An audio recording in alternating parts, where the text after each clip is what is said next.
Olá, seja todo mundo muito bem-vindo aqui para o nosso 12º, hein, turma?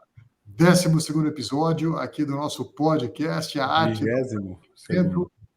Oi? É o 20º. Eu falei 12º? É. Olha, eu estou ficando completamente louco.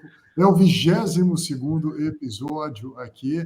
Hoje a gente já teve uma manhã agitada por aqui, pessoal, então desculpem aqui o meu ato falho, mas olha só, para eu já trazer os nossos convidados aqui, ilustríssimos convidados, deixa antes eu rapidamente destacar o objetivo aqui com esse nosso momento, com isso que a gente tenta criar para cada um de vocês. O grande objetivo é que isso seja uma conversa entre colegas profissionais. Então, aqui a gente está ombro a ombro, dialogando, conversando acerca desses casos. Eu, pelo menos, não deixo de estar na companhia de um bom café. Sei que o Fred faz o mesmo. Espero que aqui o Renato e o Michel também. Olha lá, eu acabei de dizer quem é que está aqui com a gente hoje. Daqui a pouco eles se apresentam melhor.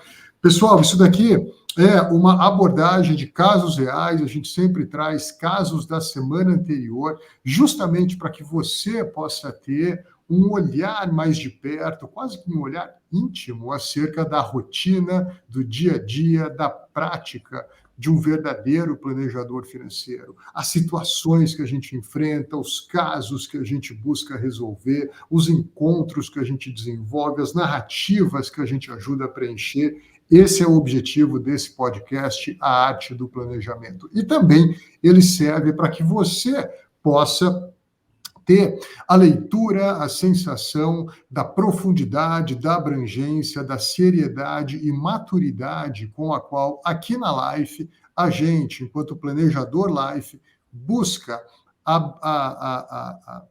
cuidar de cada um dos casos que a gente está trazendo para vocês, ok? Sem mais delongas, deixa eu dar aqui as boas-vindas ao meu sempre eterno para essa vida e para as vidas seguintes, não que elas existam, mas se existirem, ele estará ao meu lado também. Frederico Gonçalves, seja muito bem-vindo. E aí, tudo bom, pessoal? Mais um prazer aqui novamente estar com vocês e corrigindo só, reforçando o 20º. Estamos começando a caminhar para contar bastante história aqui, hein? É isso aí. Eu vejo tudo bom, Fredão? Tudo ótimo. Michel Maltes já falou um bom dia para a turma. Michel, como é que você está, meu irmão? Tudo bem? Bom dia, pessoal. Tudo bem? Tudo ótimo. Aprendendo com a vida ensinando sempre elementos novos para a gente. E para mim vai ser uma honra compartilhar um pouco dessa experiência real, um pouco da minha concepção que as coisas são reais e a minha filosofia é o realismo. Vamos em frente, então, André, conversando sobre o que aconteceu? A gente tem uma única pessoa na Grécia que assiste esse podcast de vez em quando, viu, Renato? Eu acho que é o tataravô ou a tataravó do Michel Maltes. Deve ser, com certeza. Bom, em espírito, sim, né? Porque os primos lá, os primos pastores de azeite, sabendo que já o Brasil tem bons azeites, eles nem querem ver, porque a gente vai dar muita inveja. Vamos sem delongas, então, André. Vamos lá. Renatão, bem-vindo também. Renato, bom, quarto participante. Já vamos mergulhar para o primeiro caso aqui. Tudo jóia. Vamos embora. Olá, todo mundo aí.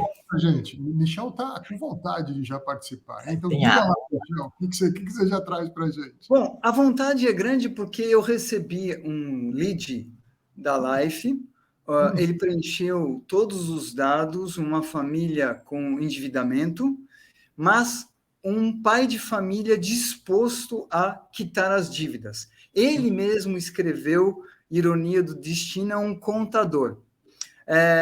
Fiz o contato e aí percebi que, juntamente com a esposa, eles estão decididos a não terem um padrão durante 10 anos de prosperidade, vem o bônus, quita as dívidas. Prosperidade, vem o bônus, quita as dívidas. Então, eles querem mudar o padrão. Em síntese, foi isso que aconteceu. Estamos muito bem, criamos excelente rapport, então eu criei um certo compromisso para a gente ter um orçamento diferente daqui para frente dos últimos 10 anos. Ontem foi a reunião baseado neste compromisso que eu tive com a família, André. Legal. E me conta uma coisa, Michel. Então, até legal a gente explorar um pouco isso. Enfim, a gente tem aqui na Life, né, a gente recebe leads, né? A gente nunca caminha, né, para uma promessa rasa que vai na direção de que a gente vai entregar centenas, milhares de leads para planejadores. A gente acredita que isso seja, de maneira mais direta possível, seja uma grande mentira, né? Acho que ninguém tem a capacidade disso, mas a gente sabe também que no mercado existe, eu até digo aqui para vocês em primeira mão, escrevendo uma série de textos que eu dei o título de Entre a Enxada e a Flauta, né? De um lado existem aqueles que com a flauta seduzem, acabam por muitas vezes jogar como se fosse um feitiço musical sobre as pessoas, dizendo: hey, aqui a gente vai te dar isso, vai te dar aquilo, você vai ter um monte de coisa. E do outro lado, a gente tem uma postura muito mais, ao meu ver, séria, na direção de que, olha, para se desenvolver como um verdadeiro planejador, você tem que pegar uma enxada no começo da sua carreira e cuidar, quase que de maneira obstinada, na direção de ter os seus 15, 20 primeiros clientes. E a partir disso, uma nova jornada, um novo capítulo se inicia na sua carreira. Mas, Michel, a pergunta que eu te faço é, quando você recebe um lead, assim, você tem algum preparo que você faz, algum cuidado anterior antes de entrar numa reunião? Aqui na Life, né, a gente tem o costume de tentar minimamente qualificar o lead, fazendo um contato inicial para que então a sua ligação, a ligação como um planejador, não seja a primeira que esse lead receba, mas que ele já esteja preparado para essa conversa. Mas, além disso, você tem a prática de ter algum outro tipo de cuidado ao entrar numa apresentação comercial? Como é que você tem tocado isso, Michel? Eu tenho tocado através de um menu de opções, onde eu testo as emoções do meu lead e também som do terreno, que é pegar o telefone e na hora de ter o contato, são 3 opções. Você está preocupado no seu presente, no seu futuro financeiro, você está preocupado só no seu futuro financeiro, ou você gasta tudo e o futuro a Deus pertence? Essas 3 perguntas abrem uma possibilidade muito grande de respostas, e especificamente no caso em questão, a pessoa, como ela estava muito decidida a virar o jogo, e como que eu aumento o meu comprometimento para alguém que quer virar um jogo? Eu digo o seguinte: conte comigo, eu vou te colocar nas minhas tarefas a cada 2 dias. Se eu ver que você não vai cumprir algumas coisas, eu sou capaz de te ligar, porque a gente vai virar o jogo, e durante esses 10 anos que você teve um comportamento bipolar nas suas finanças e qualidade de vida, e depois a terra arrasada, isso vai mudar com a minha condução. E, especificamente, eu tenho percebido que eles estão muito engajados. E, no caso, a esposa que tem questões familiares de uso do dinheiro, o marido para vocês terem uma ideia, ele é controller e contador. Então, o meu papel é tirar esse fantasma psicológico do marido controller chato, ranzinza, que quer ter um orçamento, para que ela tenha uma experiência com o orçamento e com dinheiro diferente. Então, meu cuidado para com a esposa é um cuidado quase como um psicólogo, de poder, olha, enfrenta, anota e reflita. E ontem, fechando a minha fala, ela foi considerada a líder, porque a gente descobriu que eles têm R$600 até o final de abril para o supermercado. R$300 numa semana e R$300 na outra. Então, eu engajei ela para que ela seja a líder da família. Antes de ir no supermercado, ela vai dizer o que vai comprar, para ver se todo mundo vai estar de acordo. E eu presumo que com esse apoderamento, mulheres aqui do podcast, hein? Não existe empoderamento. Empoderamento é uma falácia deste século. Deus já trouxe poder para a mulher. Existe apoderamento, que é de fato ter o poder. Então, eu quero que ela tenha o poder como esposa, cuidando das finanças pessoais. E, pessoal, tá sensacional. Muito legal. Quinta-feira vai ter cutucada no grupo da família. Eu vou olhar o cash para ver se eles estão cumprindo. Se não olhar, estilo Fredão, hein? Vocês conhecem qual é o estilo Fredão de se comunicar? Diga lá. Ligue, não mande mensagem. Ligue, é isso aí. Mas olha só, deixa eu pegar uma parte do que você colocou, Michel, que eu achei muito interessante, quando você então disse que você se dirigiu a esses leads dizendo: eu sei como resolver, sobre os meus cuidados, coisas análogas a eu sei como se ganha o jogo, venha comigo que desta forma eu faço com que eu resolvo.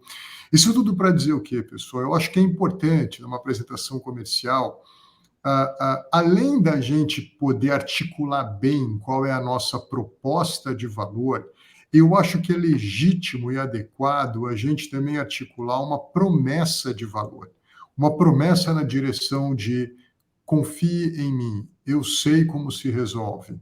Né? Isso requer coragem, isso também não deve ser vazio, né? Não deve ser palavras jogadas ao vento, isso requer uma metodologia de trabalho, isso requer um monte de outros atributos, mas eu acho que de qualquer maneira...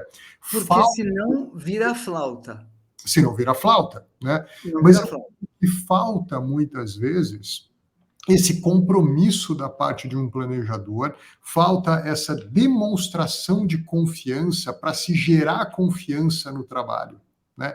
Eu sei como se faz isso, eu sei como isso pode ser resolvido. De novo, não é nada no vazio, é com trabalho duro, não é da noite para o dia, é muitas vezes com renúncias, é muitas vezes mudando hábitos, mas eu acho que isso é preponderante. Deixa eu trazer o Fred e o Renato para a conversa. Fred, na sua prática, cara, você tem visto isso como um elemento importante nas suas ACs que caminham para uma conversão, ou não? Você prefere uma abordagem mais sutil, ou você tem feito um uso sadio das promessas de valor e não apenas um uso efetivo da proposta de valor? Tem que entender porque a linha é bem tênue, né, André? Promessa de valor, né? E não uma proposta única, exclusiva de valor, tá? Então, sim, obviamente, em alguns casos não tem o encaixe ali perfeito para que você coloque algumas coisas, mas isso todos nós aqui sabemos dosar e colocar. Tenho plena confiança que o Michel fez da melhor forma possível ali, né? Mas sim, uma promessa de valores, um comprometimento, né? Eu sempre falo para os clientes, e aí parafraseio você, André, e falo, eu não farei nem para nem por vocês, mas junto com vocês, ou seja, com vocês, faremos toda essa mudança, todo esse entendimento do que está acontecendo e tudo aquilo que precisa ser feito para que vocês conquistem aquilo que vocês querem conquistar, e não simplesmente continuem pagando contas. E como eu gosto de falar, viu, Michel, para que o bônus signifique bônus, senão o bônus é só para cobrir ônus de fechar contas e não ser aproveitado. Então, sim, existe uma promessa de valor e um demonstrativo claro para o cliente de onde nós acreditamos que ele pode chegar, né? Da onde você sabe que a organização e o foco nas questões financeiras, nas questões de plano e projeto de vida, nas questões de discussão de ter um caminho longo, mas correto, coeso e com senso de direção forte, onde vocês podem e devem chegar como família, como ser humano, como pai, como mãe, como filho, como avô e etc. Né? E você, Renatão, pula aqui para a nossa roda de conversa. O que você tem aprendido com a sua prática, cara, nessa questão de... Talvez o que a gente esteja comentando aqui, né, seja acerca da necessidade que um profissional tem de, eu não vou dizer aqui de garantir o sucesso, eu estou dizendo aqui sobre garantir que eu sei o que tem que ser feito. E conjugado a isso, não deixar de colocar também os passos necessários para chegar. Mas então, de um lado, a gente não se priva de colocar os passos necessários, mas de outro lado, a gente também não deve se privar de, ao realizar os passos necessários, isso vai dar certo e essa é a minha promessa de valor. Eu creio que dessa maneira, frente ao desconhecido, queridos, contratar um planejador financeiro é o desconhecido para a maioria das pessoas. As pessoas, então, se sentem mais à vontade para tomar uma decisão. O que você pensa sobre isso, Renato? Não, eu acho, né, é bem importante mesmo, mas existe esse desconhecido, né, é um caminho desconhecido por muitos, né, e o pessoal, sim, todos nós, né, como seres humanos, a gente almeja, né, algo a mais, acima, enfim, e nós como planejadores temos que ter essa clareza de onde o cliente vai conseguir realmente, efetivamente chegar, desde que, né, cumprindo, lógico, os passos, os caminhos aí que a gente, com uma visão externa e conhecendo a história do cliente, a gente possa traçar junto a ele. Né? Eu me lembro, né, em toda essa conversa que a gente está tendo, eu me lembro de um caso, assim, de um amigo próximo, né, que veio para o Macê, conversou comigo, desenhou todo aquele cenário dele, e no final, né, não sei aí, né, o quanto eu estava empenhado também em realizar aquela venda, né, vou chamar assim, né, mas no final da reunião ele falou, não, eu não preciso de você porque eu estou vendo que meu caminho está ok, né, que está tudo bem comigo, e para mim estava claro que se ele caminhasse daquela forma, né, o abismo estava logo adiante, né, e uma pessoa próxima, a gente fica mais preocupado ainda, né, porque já tem uma história em conjunto, né, então... depois desse momento, desse fato, eu falei, cara, preciso, né, intencionalmente, né, conhecer processos de venda, conhecer o que eu posso fazer para garantir que essas pessoas próximas, né, e não só as pessoas próximas, né, mas todo mundo que venha conversar comigo tenha uma certa influência e possa atingir a melhor versão daquela família, né, e não achar que está tudo bem daquela forma. Né? Então, acho que trazer essa promessa é importantíssimo, né? Para que a pessoa possa enxergar que, poxa, pode ser que esteja bom, né? E o bom é o oposto do ótimo, né? Então, se continuar no bom, para onde vai? Mas não tem um ótimo, um caminho melhor a ser traçado, né? A ser trilhado. Então, acho que essa promessa de valor é importantíssima a gente colocar na mesa e junto ao cliente.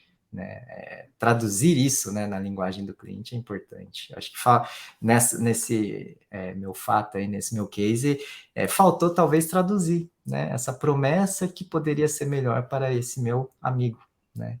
E enfim, ainda fico com esse resquício aí na memória, com vontade de trazê-lo e conversar mais, né, nos próximos momentos aí oportunos da vida, né? Mas eu acho que todos nós, né, Renato, temos casos de pessoas queridas, até amigos próximos ou parentes que, poxa, se eu pudesse ter falado de uma maneira melhor, se eu pudesse ter comunicado, eu sei que eu poderia tanto ajudar aquela pessoa, mas olha, a gente não é Deus, né? Então, eu creio que o máximo que a gente possa fazer, eventualmente, em contextos análogos, estar disponível a novas conversas. As pessoas sabem o que a gente faz. E se elas estão dispostas eu acho que a gente sempre trabalhar de maneira a facilitar um encontro, mas a partir disso, que a gente tenha paz, né? Mas você tocou numa coisa que é muito importante, pessoal. Eu quero colocar isso daqui como uma tônica, realmente, como um fator, muitas vezes, até determinante para o sucesso de uma C. Bom, primeiro, Michel, esse cliente converteu, decidiu começar um trabalho com você? Como é que foi? Decidiu, converteu de primeira, tive reunião com ele já 2 vezes. Joia, joia. Promessa de valor, pessoal. Fiquem com isso e avaliem, cada um de vocês que está escutando a gente aqui, como é que eu articulo não apenas a minha proposta de valor, que é tudo aquilo que eu faço. O que é a promessa de valor? É aquilo que você faz na vida das pessoas, tá? Através ou a partir do seu envolvimento individual e direto. Né? As pessoas querem contratar um planejador, elas não querem ter um planejamento apenas. Bom, pelo menos é isso que a gente acredita aqui na Life. Né? Mais importante do que o planejamento é ter um planejador. E cabe ao planejador fazer uma promessa de valor. E Né? o interessante dentro dessa abordagem e da nossa conversa é que eu percebi ontem, de forma intuitiva, a melhor maneira de toda a família mudar o hábito é concentrar no alimento, no supermercado. E ao invés de a gente pegar todos aqueles itens e bater aquela meta do orçamento estimado. Então, para mim, vai ser uma experiência nova de, será que para mudar o hábito de uma família, a gente tem que ser simples, mas não simplista? E aí eu vou trazer essa próxima cena para vocês numa conversa. No próximo capítulo. Muito bom, Michel, muito bom. Renatão, e você? O que você conta para a gente aí? O que aconteceu na sua semana passada? Eu acho que é bem semelhante, né, o caso do Michel aí, né, um cara endividado, né, com sonhos, aspirações, pensando em casamento, pensando em, né, formar uma família, mas carregando algo do passado, né, e é interessante, né, como a conversa que ela se conecta, né, você, André, citou, né, a gente não é Deus, né, cara, às vezes eu fico pensando, né, o que Deus pensa em todas as situações, né? Nesse caso específico, pô, se a gente fosse Deus, pá, mandava fazer alguma coisa, mudava, né, fazer aqueles contornos, né, para o cara atingir o caminho, sabe?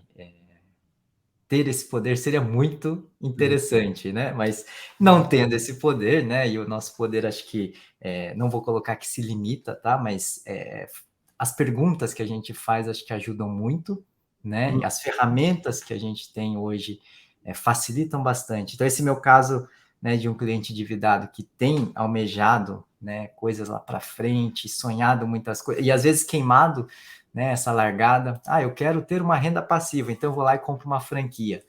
Bom, será que é o momento, né, de ter uma franquia? E aí, o que aconteceu? Embolou essa franquia, né? Lógico, né? Foi meio nas pressas e, enfim, acho que o contexto que eu tenho tratado com esse cliente. Vamos eliminar um problema de cada vez? Vamos devagar, vamos, né? Vamos caminhar, eliminando para atingir aquele ponto, né? Porque eu sei que é possível, né? E aí, de novo, vem a promessa de valor, né? Acho que cara, é possível chegar lá, mas a gente precisa cumprir, né, uma etapa, né, cumprir um processo e dentro desse processo um problema de cada vez. Né? Acho que eu colocaria esse caso aí, porque também, né, tem me demandado um esforço maior de, sim, entrar em contato, né, Michel, fazer a ligação para o cliente e ter aquelas pequenas, vou chamar de cobranças, né, mas que impulsionam, né, esse cliente para frente. Olha que interessante, Renato, eu te escutando, né? Você então narrou um jovem endividado, mas repleto de sonhos. Que idade tem esse cliente, Renato? Ele é um jovem de 39 anos. Tá. Mas olha só, então, poxa, eu quero uma renda passiva, então eu vou. Ele entrou em algum negócio o que foi? Ele adquiriu uma franquia, Tá. e é uma franquia bem, assim, pelo que ele me expôs, né, seria algo fácil de fazer acontecer, né, talvez, né, venderam uma promessa aí, e enfim, né, o valor também foi bem acessível para ele e tal, e hoje ele está com o negócio empacado, pagando royalties, né, eu acho que tem esse ponto também, e, enfim, não gerando o passivo que ele esperava. Mas o que eu senti do teu caso é, independentemente, né, de 19, 39 ou 59, como tem gente que se endivida não apenas por decisões financeiras, mas por decisões imaturas. Decisões imaturas, para mim, são aquelas que, por exemplo, qual é a receita para formar um bolo de decisões imaturas? Uma pitada de pressa, com uma dose de facilidade e regada de falsas promessas, né? E nesse caso, eu trago aqui o Michel e o Fred para filosofar comigo. O que me vem à mente é, né? Bom, resultado disso, existe uma dívida, né? Mas seria o nosso papel na direção de resolver a dívida para depois amadurecer o cliente, ou amadurecer o cliente para depois resolver a dívida? Essa pergunta filosófica do tipo Tostines, eu deixo para quem entende do negócio. Fred, Michel, o que vocês dizem? Fredão, me permita começar? Opa. Já que a filosófica é melhor do que... Bom, Mas, Michel, não precisa se concentrar na resposta, hein? Vou me concentrar na resposta, né? A resposta é simples. Tem que amadurecer o envolvido. Tá bom. Desenvolva mais. Como fazer isto? Dando alguns caminhos e cenários. Você quer, através da sua pressa, se embolar, e mesmo com esse bolo para você ok, em algum momento você ter essa receita passiva, esse é um caminho. Outro caminho, se você resolver um problema de cada vez e também você amadurecendo nas suas decisões financeiras, você vai ter, eu te apresentar que daqui 3 anos e entre 3 anos e 1 mês e 5 meses, mas eu te der uma fotografia temporal onde você vai receber essa sua receita passiva não tendo dívida. O que você prefere? Você prefere a dor do sacrifício ou do arrependimento? E deixa a pessoa me responder. Interessante. O exercício de cenários e de suposições. Legal. Fredão, porque olha só, né? Muitas vezes, a partir de uma perspectiva vertical, a gente pode estar contido a partir do princípio da competência de que a gente é contratado para resolver a dívida. Ou a gente pode esticar um pouco o escopo e dizer, hey, eu gostaria de dialogar com o endividador. E aí talvez eu aponte a direção da minha prática para resolver o imaturo endividador e não a dívida que está madura. Como é que se enxerga essa função, Fred? André, eu sempre falo para os clientes que a dívida, no mínimo, ela se resolverá com o tempo para o qual ela foi programada para findar. Então, se você pagar até o final, ela se resolve, né? E aquele desespero que sempre é encontrado nas pessoas em liquidar logo essa fatura é um entendimento melhor e maior que nós podemos ter junto a esse cliente, que é o seguinte, assim como você decidir tomar esse dinheiro, tomar esse empréstimo, gerar essa dívida, não foi um processo único, exclusivo num ponto da sua vida, é um acúmulo de questões representada por um momento onde você tomou esse dinheiro. A solução dele também não deve ser simplesmente quitá-lo, porque quitar é um único momento, tá? Você precisa passar por um processo de construção de decisões melhores, mais maduras, processo de decisão mais correto, mais coeso, e entendendo que não é rápido, não precisa ter pressa, mas se você resolver de forma correta, você não volta, tá? Porque estatisticamente as pessoas retomam o mesmo nível de endividamento tá? Um ano depois. E isso é estatística de diversas pesquisas por diversos anos, 75% das pessoas retomam o mesmo nível de endividamento. Por quê? O que acontece? Se você resolve isso num único momento, onde você consolidou, quitou sua dívida, o que acontece com alguém que estava fazendo um esforço para correr com 1 tonelada nas costas? Se você mantiver o mesmo esforço, sem 1 tonelada nas costas, você vai sair voando. E aí você sai fazendo dívida de novo. Tá? Se endividando de novo. Ah, Fred, mas não é assim. É porque é comportamental. Vamos entender que é comportamental. Então, eu faço diversas analogias. Gente, não adianta você resolver alguma coisa querendo que uma criança nasça em 1 mês, colocando 9 mulheres para gerir essa criança. Vai ser 9 meses do mesmo jeito. Tá? Não vai nascer em 1 mês só. Né? E N outras questões aqui que a gente pode colocar como analogias boas para isso.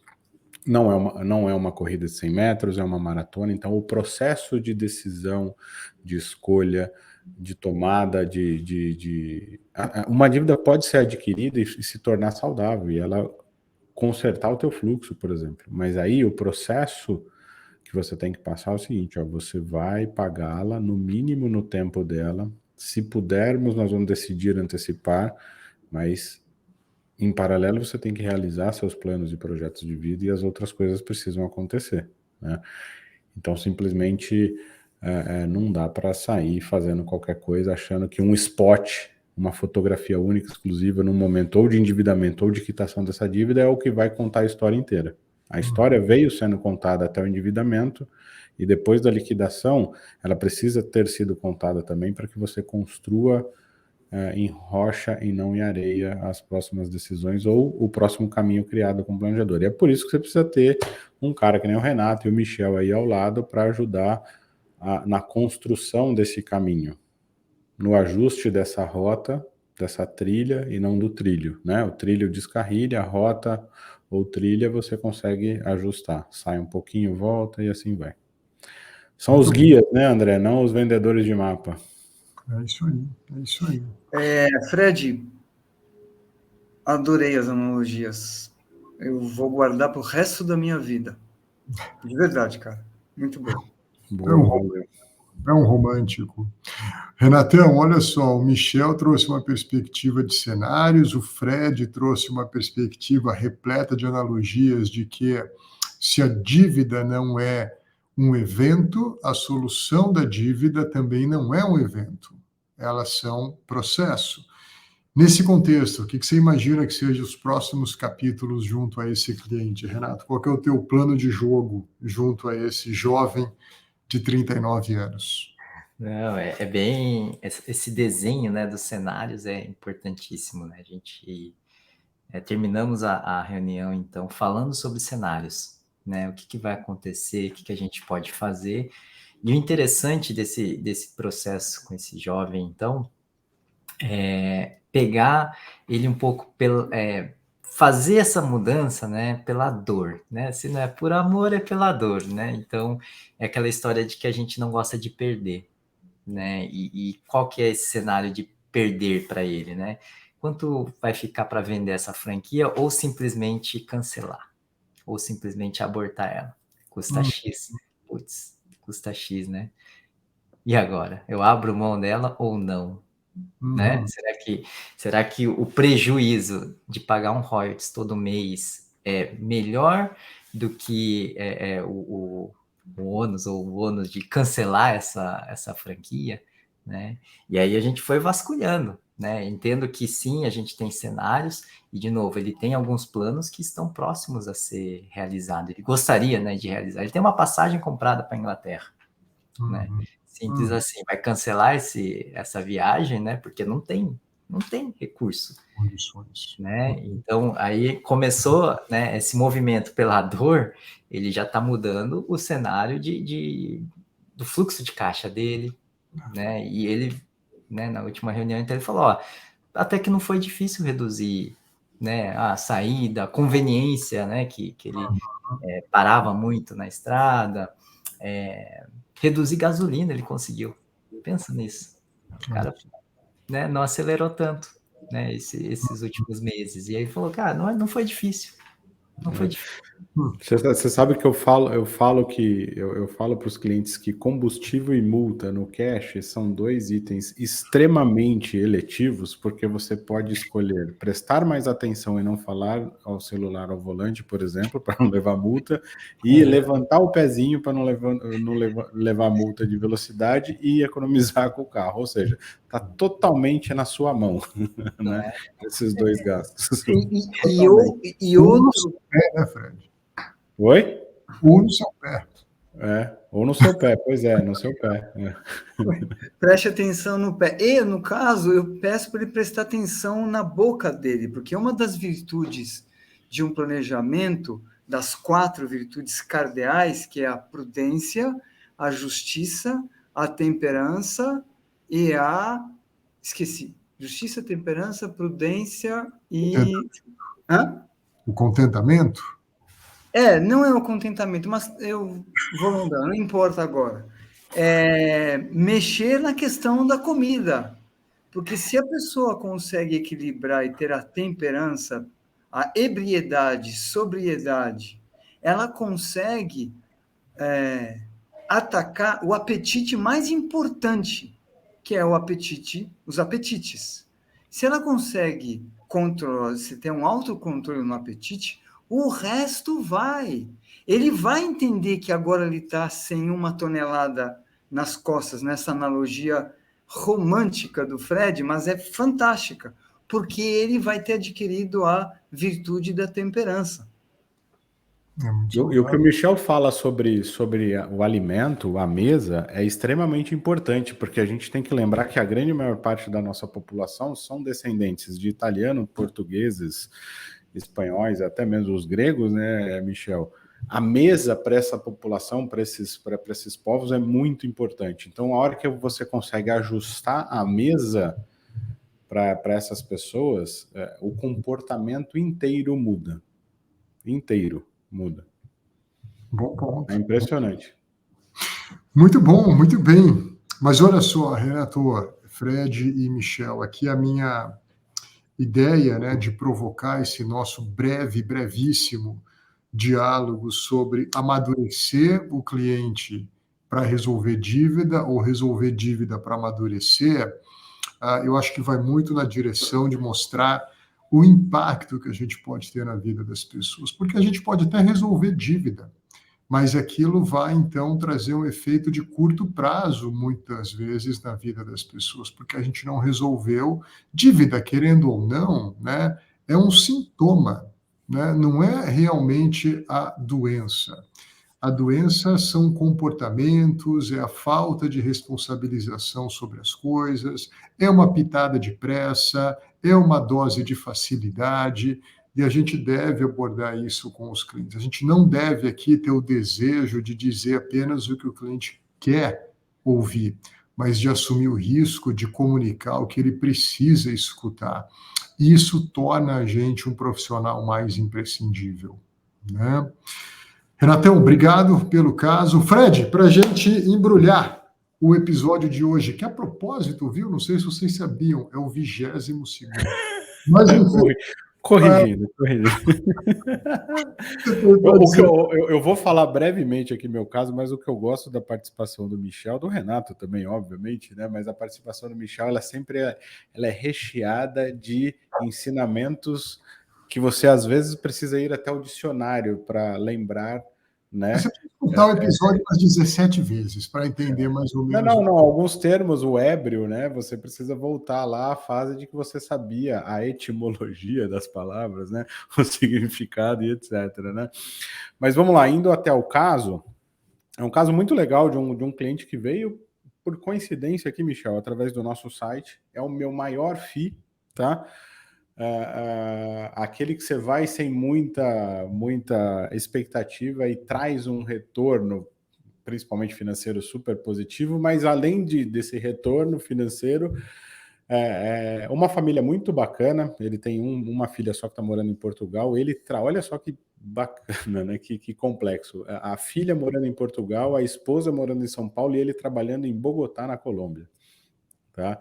e voltando para cá uma vez por semana, por mês, e olhe lá, passando uma semana aqui no Brasil.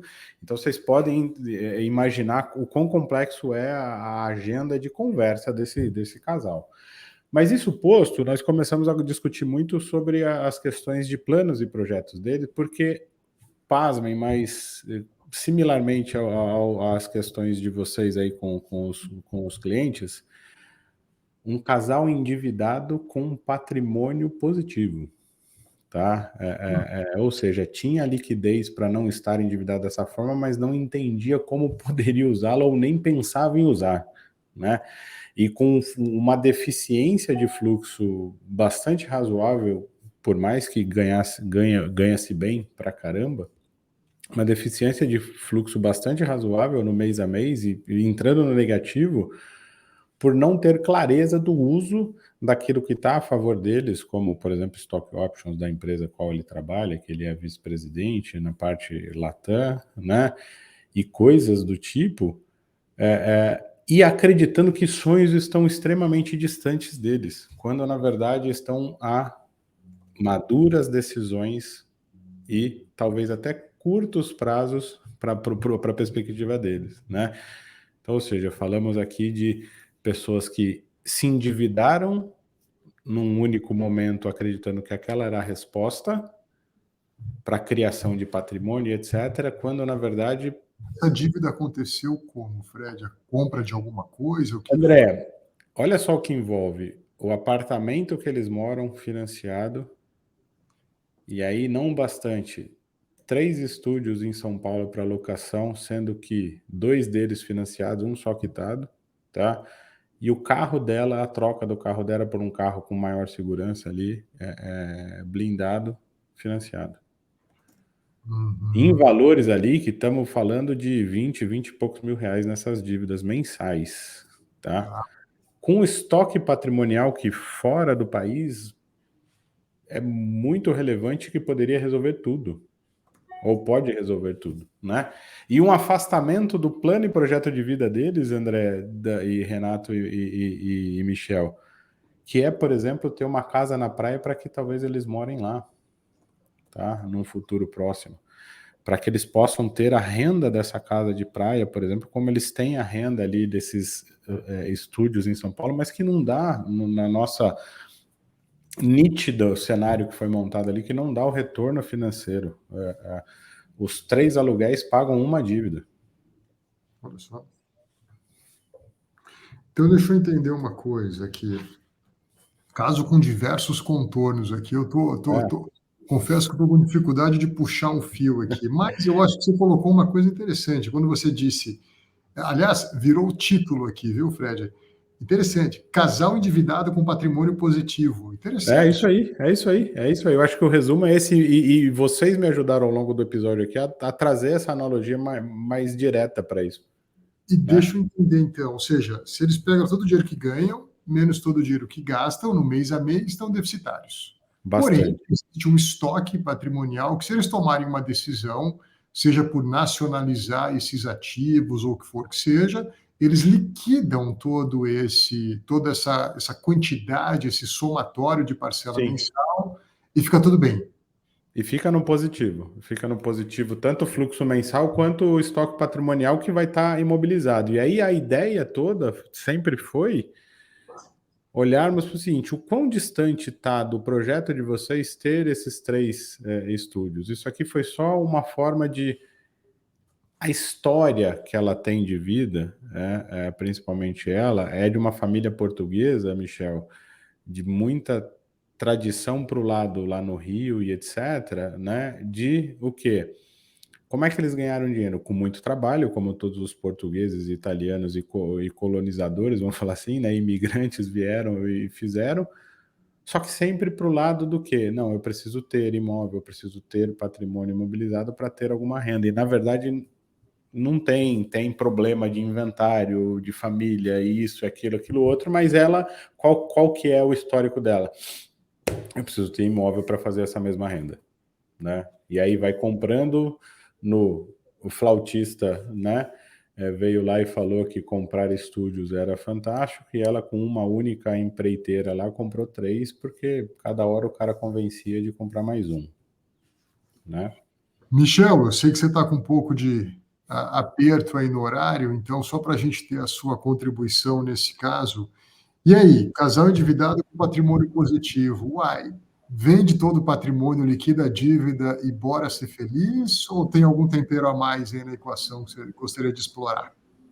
Essa seria uma solução à la flautista que brilharia, jogaria purpurina nos olhos dos envolvidos, porém, eu tenho certeza, conhecendo a pegada do Fred, ele já identificou esse elemento da ancoragem, né, na psicologia econômica, que a pessoa fica apoiada, que não, no meu patrimônio não vou resolver minha dívida, né?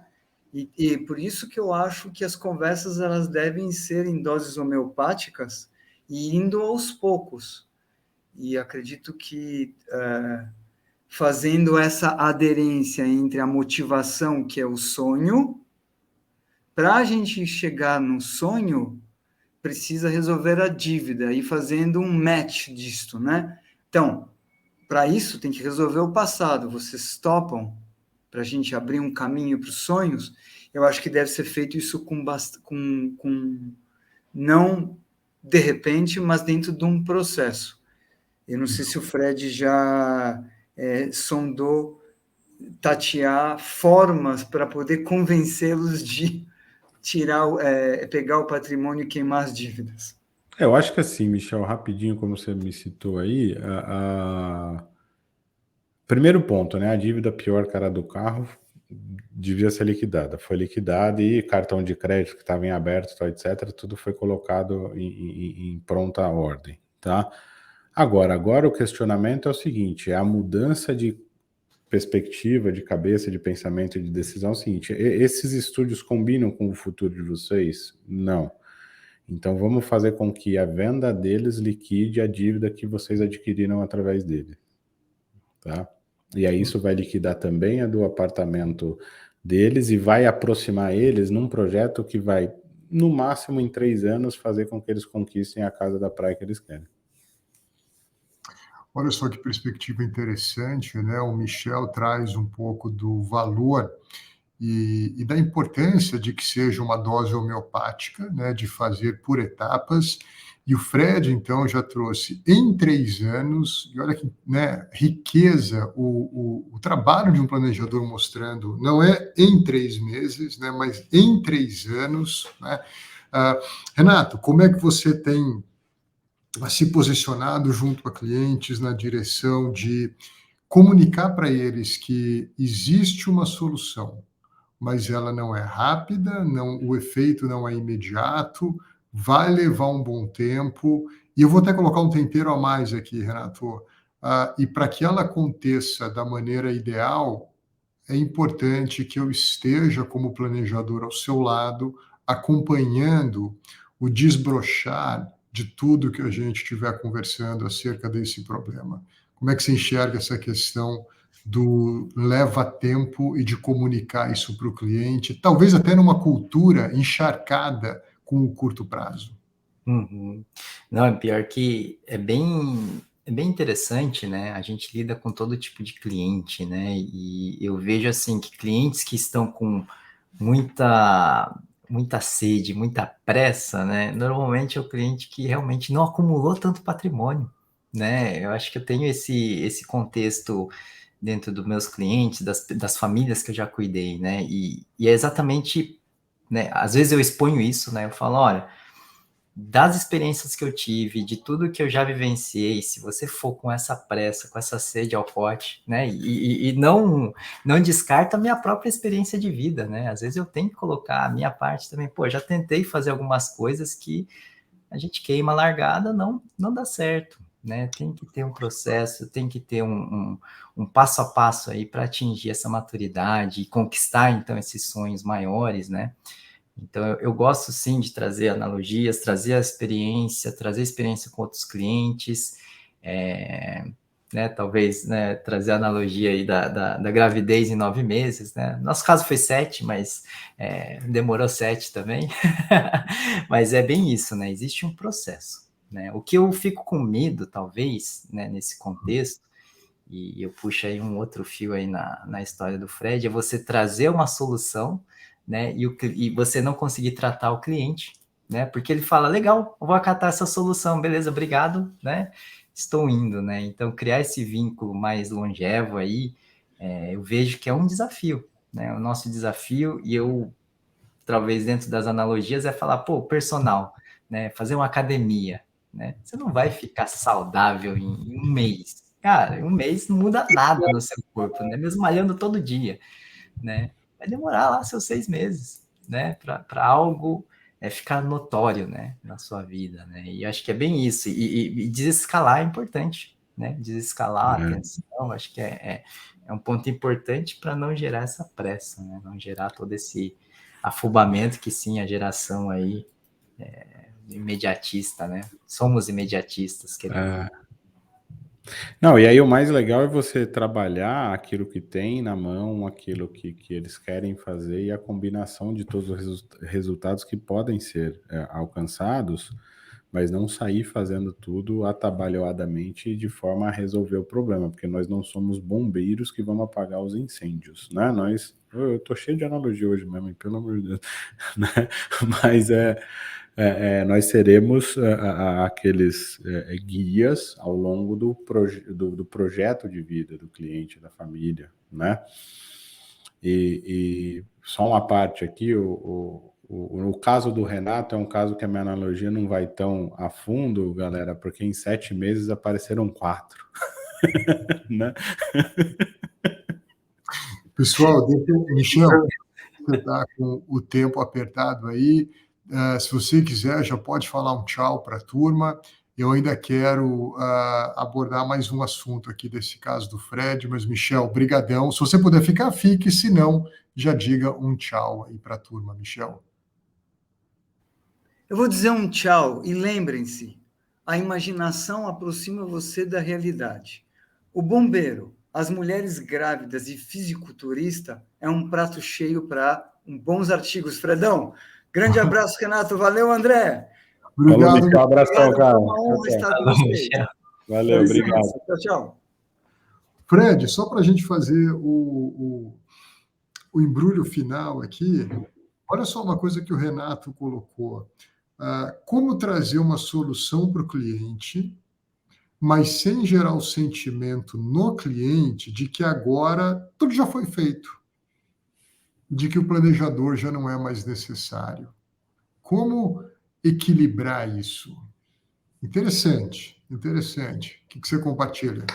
É justamente colocando para ele que aquilo tudo que está ali à disposição dele não é a solução de todos os problemas, e sim, ele teve razão em não, né, utilizar para qualquer coisa, e que ele vai ter que passar, eles terão que passar por esse processo de decisões, de amadurecimento, de entendimento daquilo que eles precisam e gostariam de fazer, né?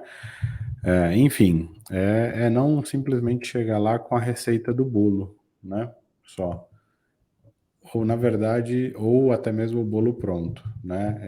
É construir uma nova receita de um novo bolo com o sabor que eles querem, por exemplo, vamos colocar assim, né? É deixar fermentar, é assar, é tirar, é experimentar e conseguir repetir e para outros pontos da vida deles, né? É estar ali fazendo parte, entendendo os anseios, os desejos, as inseguranças e as coisas todas que geram, porque uma coisa que ele fala também, Fred, estou chegando numa fase onde, se eu perder esse emprego, como que eu me recoloco? Eu talvez não me recoloque numa posição dessa. E talvez precise começar a mexer os pauzinhos para fazer algumas outras coisas diferentes. Então eu preciso entender também o que ele está falando ali para mim. Não posso simplesmente torrar tudo isso aqui, liquidando algumas dívidas, algumas faturas aqui, porque eu preciso ter isso aqui como uma salvaguarda de um momento que pode acontecer. ou até mesmo ter essa salvaguarda aqui para fazer alguns movimentos internamente falando aqui da empresa que eu acredito que podem me dar uma sobrevida aqui maior em relação ao trabalho, etc. Ou seja, mapeando toda a vida dele e colocando, né, as rotas para a busca dos tesouros aí, que são as realizações pessoais, profissionais, individuais de cada um deles, né, e da família. Renatão, isso é algo que te aflige na prática como planejador, aflição muitas vezes na direção de até dosar o tipo de orientação que você está entregando para o seu cliente ou não? É algo que está no seu radar, mas que não influencia a sua prática, a sua entrega. O que você tem para dizer? Eu meio que puxei esse fio aí exatamente porque eu venho daquele contexto de consultoria, né? Que é aquela foto daquele momento, aquele problema. A gente tem que resolver aquele problema, né? E nos últimos períodos aí de trabalhando na Life, né? Eu comecei, logicamente, atendendo isso, né? Fazendo a mesma prática que eu tinha, né? Dentro de uma consultoria, né? Escutando o problema, pensando numa solução, basicamente uma solução numérica, né? Legal, ó, o patrimônio aqui paga suas dívidas, vamos quitar as dívidas e findou-se o trabalho, né? Eu estava numa demanda nesse nível, né? E agora sim, né? Começando, talvez não começando, mas já no caminho, né? De sim me envolver com a família, me envolver com vida, pensar futuro, né? A gente não resolve só, muitas vezes, a questão da despesa que o cliente está pagando, mas a gente pensa sobre a receita que ele está tendo, né? Que envolve esse outro contexto, né, Fred? Poxa, o que a gente pode continuar, né, no processo da vida, né? O que a gente pode continuar fazendo, né? Caso venha, né, um desemprego, ou mesmo, né, pensar na velhice, né? No momento futuro, o que a gente vai fazer depois, né? Poxa, o cliente tem, né? Tem casos, né? Eu tenho uma cliente que é assim, ela tem patrimônio suficiente para viver do estilo de vida que ela quiser. E aí, né? É isso que ela quer? Que mais? E o que mais que a vida proporciona, né? O que mais a gente pode fazer, né? Vamos pensar um pouco em propósito, vamos pensar, enfim. Aí a gente começa, né, a caminhar, né, com mais profundidade, né? Não essa superficialidade, né? Não só o mapa, né, que a gente vai entregar, né? Então existe sim esse outro contexto que lógico, eu tô vivenciando ainda, aprendendo, né? Dentro desse contexto de Life, né? Viver com o cliente, né? Acredito também que, por mais que eu tivesse uma certa experiência nessa área de lidar com pessoas, com famílias, né? Para mim ficava aquela separação, sabe? Uma parte é profissional, né? Essa outra parte não é profissional, essa parte é ajudar as pessoas, é estar no contexto de pessoas e eu vivenciei muito, né? Um período de discipular pessoas, né? Cuidar de pessoas. Então, é questão de juntar essas duas áreas, né? Hoje falava que existe sim, né, a profissão, mas existe também, né, a vocação, né? E juntar tudo isso para poder ser remunerado por isso, poder não ser remunerado, mas receber, né, da outra parte algo em troca, né, desse serviço, né, dessa boa atitude com essas famílias. Então, eu estou vivendo esse processo. Né? Acho que todos nós, viu, Renato? Acho que isso também é um dos sinalizadores de que o que a gente faz é uma arte, né? O constante aprendizado, realmente entender que não existe uma fórmula determinada para nada, mas eu acho que talvez aqui na tentativa de pelo menos deixar a coisa um pouco menos subjetiva, eu acho que um trabalho meramente consultivo, ele pega um problema e ele dá uma solução. E, por consequência, a coisa se encerra. Um trabalho mais de relacionamento, ele olha o problema, mas ele tem a coragem de dizer: existe uma causa para esse problema. Existe um costume, existe uma cultura, existem decisões que levaram a esse problema. E é aqui que eu vou trabalhar. E isso, então, leva muito mais tempo. Parte disso é dar uma solução para resolver o problema, mas o meu trabalho é olhar a causa, a cultura, para que a gente não tenha mais, pelo menos não esse problema dessa mesma maneira, né? E, se a gente tiver que abordar isso de uma maneira mais poética, Luiz Fernando Veríssimo ensina para a gente, né? Quando, então, ele disse que quando a gente acha que tem todas as respostas, a vida vem e muda todas as perguntas, né? Isso muitas vezes eu coloco para o cliente também. Olha, eu acho que a gente vai ter um monte de resposta aqui. Eu creio que a gente vai ter. Isso faz parte, inclusive, da minha promessa de valor. Mas deixa eu te dizer o que Luiz Fernando Veríssimo ensinou. Quando a gente acha que tem todas as respostas, a vida vem e muda todas as perguntas. E para mim vai ser um privilégio poder estar ao teu lado, abordando, encarando, abraçando essas novas perguntas também. E aí eu acho que a gente tem a probabilidade, ou pelo menos uma possibilidade maior de um relacionamento mais longevo, né? Mas para concluir, também penso o seguinte, viu, Renato? Se é um cliente que é consumidor, né, de soluções, consumidor de escopos definidos, tudo bem também, né? Eles vão passar pela nossa prática, e não significa que a gente não possa ajudá-los de alguma maneira, né? E nada também impede que essas pessoas, uma vez tendo um problema resolvido, né, provavelmente eles vão criar novos problemas, provavelmente problemas muito semelhantes àqueles que foram resolvidos, e talvez, num outro nível de maturidade, eles vão se lembrar, opa, foi o André, foi o Renato, foi o Fred, foi o Michel, quem me ajudou. Acho que agora eu estou preparado para um nível mais robusto, com maior vigor junto a esses profissionais, né? Tudo faz parte de alguma maneira. Pessoal, obrigado!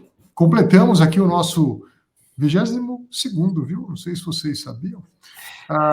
No 22º episódio, Michel teve que sair um pouco antes, eu comecei um pouco atrasado a gravação desse episódio, mas eu agradeço então também aqui ao Renato e ao Fred pela companhia no episódio de hoje. Obrigado, queridos. Agradeço. Ótimo, pessoal. Boa semana, bom dia, boa tarde, boa noite a todos e nos vemos no próximo, no 23º, André. Esse você não vai esquecer porque, né? Michael Jordan, né? Michael Jordan, episódio MJ. Meu Deus, pessoal, um abraço. Obrigado, gente. Tchau, tchau. Um abraço.